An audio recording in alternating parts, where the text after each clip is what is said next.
Il existe 3 types d'esprits dans le monde qui travaillent avec les hommes sur terre. Il y a l'esprit de l'erreur qui travaille avec les francs-maçons et les féticheurs. Il y a l'esprit du monde qui travaille avec les philosophes et les scientifiques. Il y a l'esprit de Dieu qui travaille avec les apôtres, les prophètes et les saints. En cette génération, beaucoup des hommes de Dieu ont choisi de travailler avec l'esprit du monde. Voilà pourquoi il y a du désordre dans l'église. Or nous n'avons pas reçu l'esprit du monde, mais l'esprit qui vient de Dieu, afin que nous connaissions les choses que Dieu nous a données par sa grâce. Et nous en parlons non avec des discours qu'enseigne la sagesse humaine, mais avec ce qu'enseigne l'esprit, employant un langage spirituel pour les choses spirituelles. Mais l'homme animal ne reçoit pas les choses de l'esprit de Dieu, car elles sont une folie pour lui. Et il ne peut les connaître parce que c'est spirituellement qu'on en juge. L'homme spirituel, au contraire, juge de tout, et il n'est lui-même jugé par personne, car qui a connu la pensée du Seigneur pour l'instruire? Or nous avons la pensée de Christ. Sachez aujourd'hui que chaque esprit a un langage, et c'est par le langage que tu parles que nous connaissons lequel des esprits travaille avec toi. Et l'esprit du monde parle le langage du monde, l'esprit de l'erreur parle le langage barbare, l'esprit de Dieu parle le langage spirituel, qu'on appelle la langue des anges et de Dieu. Et cette langue n'utilise pas les lettres alphabétiques du monde. L'esprit du monde parle le langage du monde, c'est-à-dire les diverses langues. Vous remarquerez que certaines langues utilisent les mêmes sons alphabétiques de la langue des hommes, comme par exemple l'arabe, et d'autres utilisent les mêmes lettres alphabétiques de la langue du monde. Donc, il y a plusieurs langues, mais les mêmes lettres.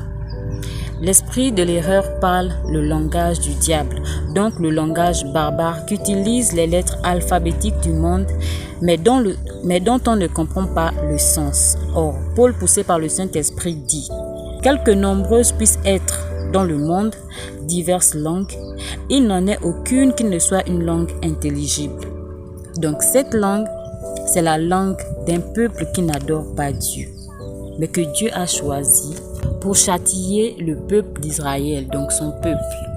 Eh bien, c'est par des hommes aux lèvres balbutantes et au langage barbare que l'Éternel parlera à ce peuple.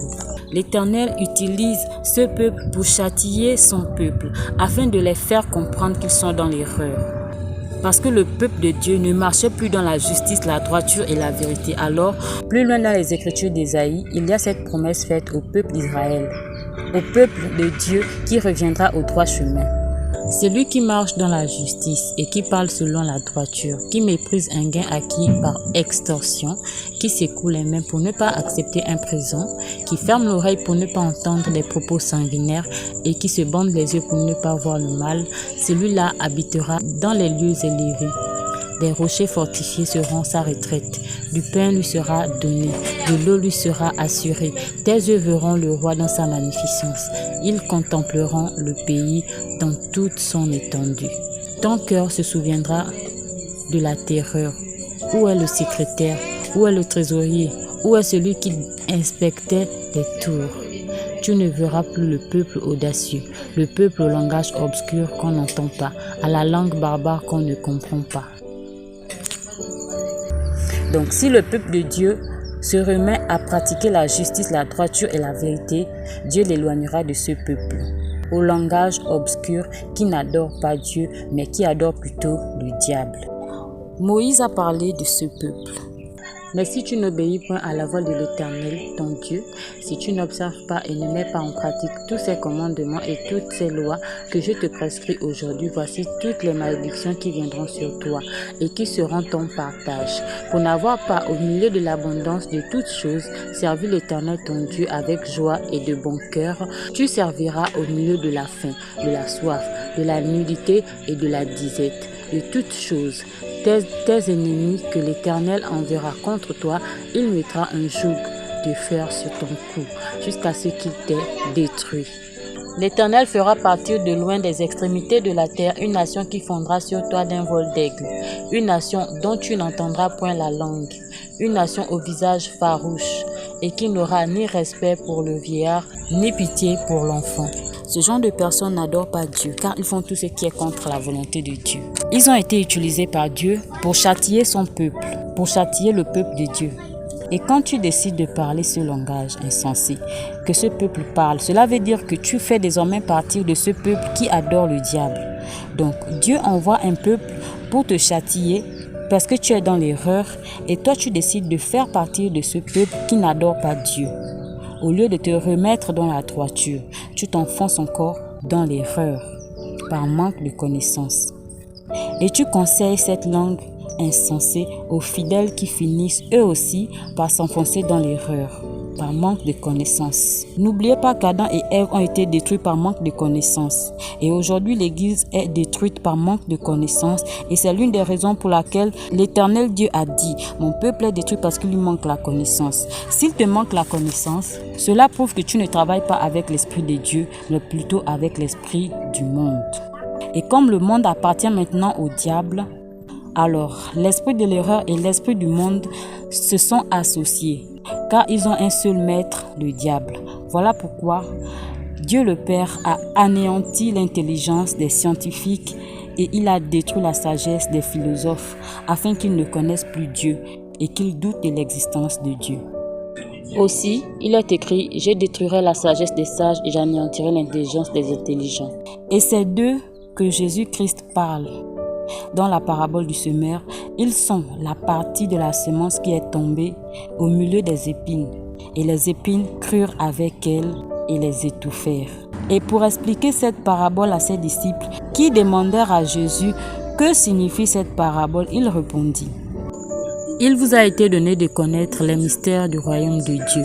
Mais pour les autres, cela leur est dit en parabole, afin qu'en voyant ils ne voient point et qu'en entendant ils ne comprennent point. » Donc, cette langue insensée ne peut pas être la langue de Dieu et des anges, car Dieu n'est pas insensé comme cette langue. Or, la langue de Dieu a un sens, car la Bible dit que commencement, toute la terre avait une seule langue et les mêmes mots. Cela veut dire que tous les cieux aussi, en dehors de la terre, avaient aussi une seule langue.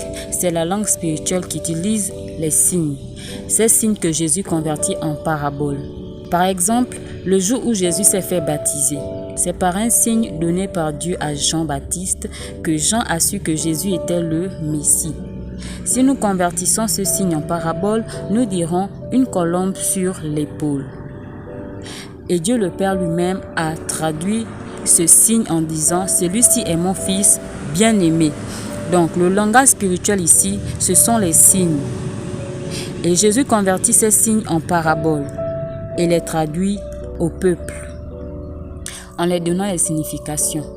Comme la parabole du semeur, Jésus-Christ a assisté un homme qui s'aimait et par cet homme, Dieu le Père l'enseignait ce qu'il devait enseigner à ses disciples. Alors, Jésus a converti cette scène en parabole avec les mots de la langue des hommes et il les donna la signification de ceci.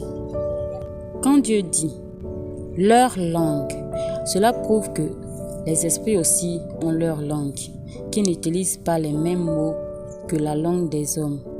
Et la Bible précise bien que toute la terre avait une seule langue et les mêmes mots. Et lorsque l'Éternel et les anges ont confondu la langue des hommes, c'est-à-dire qu'ils ont multiplié la langue des hommes en plusieurs langues et avec les mêmes mots. Et le monde parlait diverses langues. Donc c'est l'esprit du monde qui parle diverses langues. Et cet esprit vient de Dieu, car c'est cet esprit que Dieu a donné aux scientifiques et aux philosophes afin qu'ils puissent inventer et fabriquer des ouvrages. Et le premier scientifique, c'est Bézalil. Le premier philosophe, c'est Oholiab. C'est ce que dit la Bible dans Exode 31, 1 à 18. Ce qui prouve que Bézalil est un scientifique, c'est parce que Dieu l'avait donné le pouvoir d'inventer les ouvrages à travers l'intelligence du monde que Dieu l'avait donné. Et c'est avec l'intelligence que Dieu a créé. Dieu créa premièrement la sagesse pour lui servir d'aide. Et ici, l'aide que Dieu donna à Bézalil, c'est Oholiab, qui représente la sagesse du monde. Donc, un philosophe. C'est là l'origine de l'esprit du monde qui travaille avec les scientifiques et les philosophes, qui possède l'intelligence et la sagesse du monde. Cette intelligence et cette sagesse qui ont été anéanties par Dieu depuis que le diable est descendu dans le monde. Car l'esprit du monde s'est associé à l'esprit de l'erreur.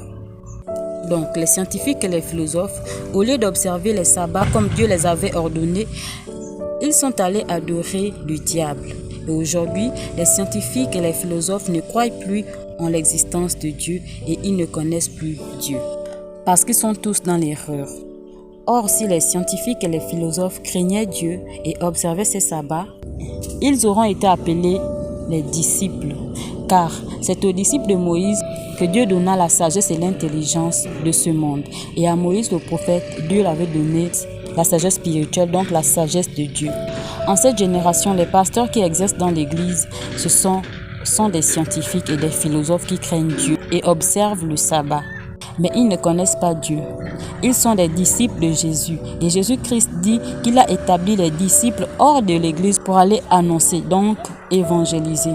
Les disciples de Jésus sont les ouvriers de Jésus. Ces ouvriers reçoivent leur salaire en demandant tout ce qu'ils veulent à Dieu au nom de Jésus. Et le seul commandement que les ouvriers de Jésus observent, c'est le commandement que Jésus les a donné. Aime ton prochain comme toi-même. Or, pour exercer dans l'Église, il faut observer les deux commandements. Celui de Jésus qui dit « Aime ton prochain comme toi-même » et celui de Dieu qui dit « Tu aimeras ton Dieu de tout ton cœur, de toute ton âme, de toute ta force et de toute ta pensée pour recevoir la vie éternelle. » Car Jésus-Christ dit « Or la vie éternelle, c'est qu'ils te connaissent, toi le seul vrai Dieu, et celui que tu as envoyé, Jésus-Christ. » Et celui qui observe ces deux commandements, Dieu le fera passer un test, le test de connaissance de Dieu avant de l'établir dans l'Église pour exercer. Car il faudrait que celui qui exerce dans l'Église connaisse Dieu, sa volonté. Il faudrait qu'ils arrivent à discerner les esprits de Dieu à ceux du diable. Il faudrait aussi qu'ils connaissent et comprennent le langage de Dieu, donc le langage spirituel, car ceux qui exercent dans l'Église parlent aux hommes de la part de Dieu. Et Dieu dit qu'il a établi dans l'Église premièrement les apôtres et non les pasteurs. La Bible dit donc le fait que les pasteurs exercent premièrement dans l'Église, c'est contre la volonté de Dieu. Et c'est ce qui détruit l'Église.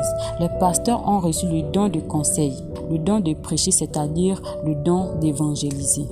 Et les apôtres ont reçu le don de prêcher et d'enseigner. Et c'est eux que Dieu a établis dans l'Église premièrement. Donc, tous ceux que Dieu a établis pour exercer dans l'Église sont appelés les ouvriers de Dieu. Et Dieu dit que leur salaire, ce sera les dîmes et les offrandes que les gens donneront à Dieu et que Dieu partagera avec ses ouvriers. Voici quelques problèmes qui mènent l'Église à la destruction. J'espère qu'ensemble nous trouverons des solutions. Je vous dis à bientôt pour une nouvelle vidéo.